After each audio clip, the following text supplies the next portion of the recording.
Welcome to pro tips. Please like, share and subscribe.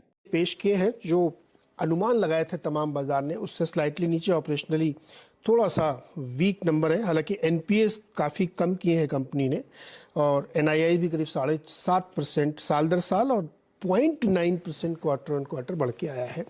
तो number में थोड़ा सा डिसअपॉइंटमेंट है। हमारे साथ आशुतोष खजूरिया जी हैं, एग्जीक्यूटिव डायरेक्टर फेडरल बैंक के। आशुतोष जी, बहुत बहुत स्वागत है आपका सीएनबीसी आवाज पर। नंबर थोड़ा सा ऑपरेशनली कमजोर दिख रहे हैं सर, क्या कारण?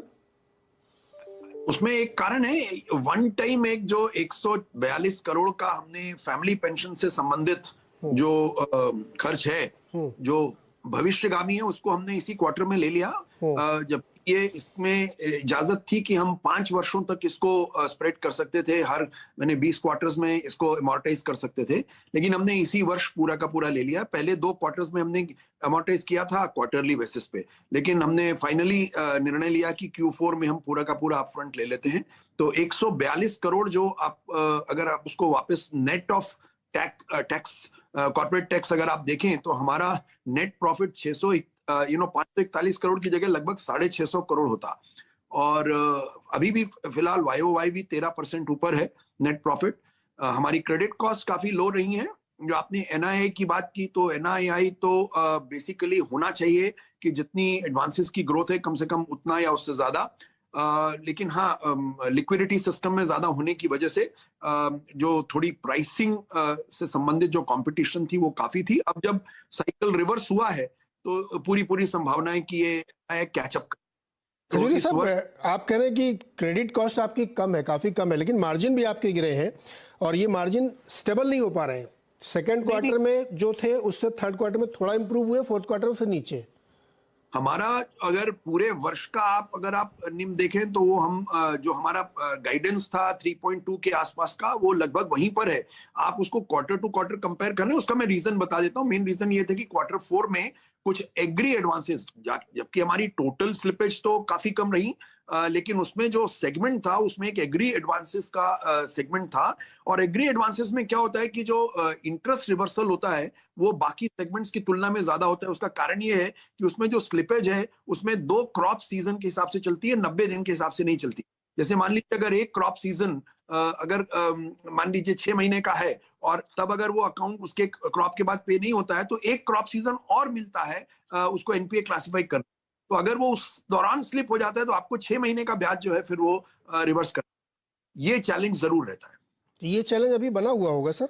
नहीं साहब, ये जो हमारा एग्री से संबंधित जितना था, मुझे लगता है अब आगे का तो खैर कोई भी भविष्यवाणी करेगा, लेकिन मुझे लगता है क्रॉप वगैरह ठीक ठाक रही। और जैसा कि हमारा पोर्टफोलियो एग्री का जो है वो गोल्ड लोन के रूप में है, तो मुझे नहीं लगता कि एग्री पे ज्यादा स्ट्रेस रहेगी और हमेशा रही भी नहीं पिछले कुछ वर्षों में। ये सिर्फ इस का एक वो है परिणाम, जिसे आप कह सकते हैं कि पोस्ट कोविड जो इम्पैक्ट है, ये पोस्ट कोविड इम्पैक्ट है। सर, लोन ग्रोथ भी तो अगर हम देखें तो क्वार्टर ऑन क्वार्टर नीचे है। आप कह रहे हैं बिजनेस मोमेंटम बन रहा है। लोन ग्रोथ हमारी जो है वो अगर आप कॉर्पोरेट को एक छोड़ दें तो कॉर्पोरेट में जरूर 7% है। बाकी लोन ग्रोथ तो आप जैसे आपकी इसी में देख लें, एग्री में ही एग्री की जो लोन ग्रोथ है वो करीब मेरे ख्याल से 20% है।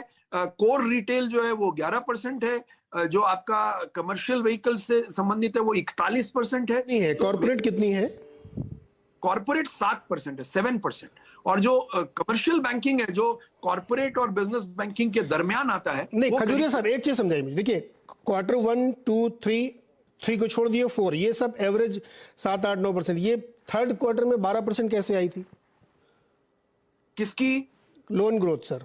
तो इस बार भी जो है टोटल जो लोन ग्रोथ अगर आप देखें तो 10% से ऊपर है। तो वो एवरेशन है ना सर, मैं वही तो कह रहा हूँ। FY22 के 3 क्वार्टर्स में एवरेज थी, थर्ड क्वार्टर में एकदम से बढ़ी, वो क्या रीजन था?